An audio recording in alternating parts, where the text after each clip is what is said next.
Ever think about what makes something easy to remember? What makes things sticky?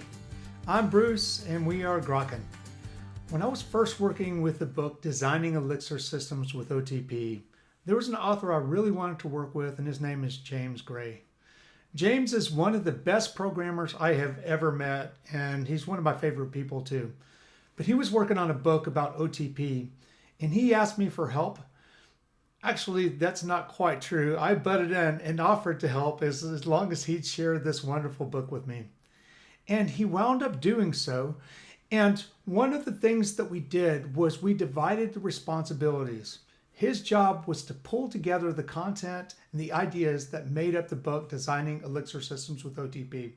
My job was to make it focused and make it memorable. Now, one of the things that I discovered when I looked into James's brilliant work was that he was trying to focus on too many concepts at once. And I don't do that because I'm really not able to do that. What I did instead was I said, what's the one thing that we want to kind of focus on for the course of this book? And we came up with this mental mnemonic: data, functions, tests, boundaries, life cycles, workers. And we pulled this sentence together: do fun things with big, loud wildebeests. Now, we started with wildebeest, but then our publisher said, hey, we work with O'Reilly, and O'Reilly already has a wildebeest book, so we can't use that. And James said, well, why don't we plug in worker bees instead? So that's what we did.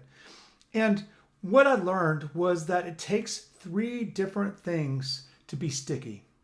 The first is that you have to distill the concept. The second is that the concept has to be relevant and worth remembering. And the third is that it helps to have some type of metaphor or mental mnemonic to make it work.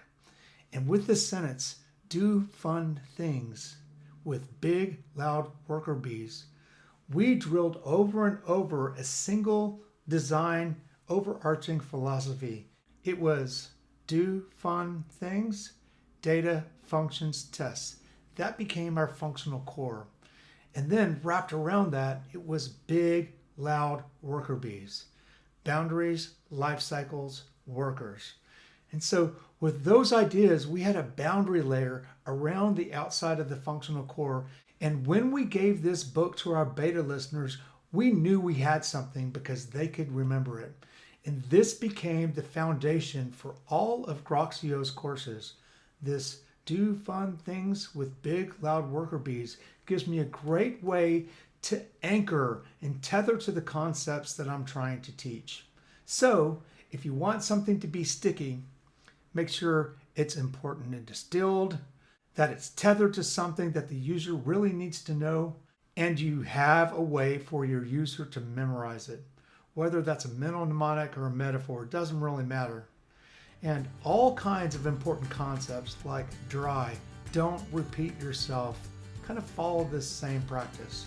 So try to communicate less at one time and try to make things sticky.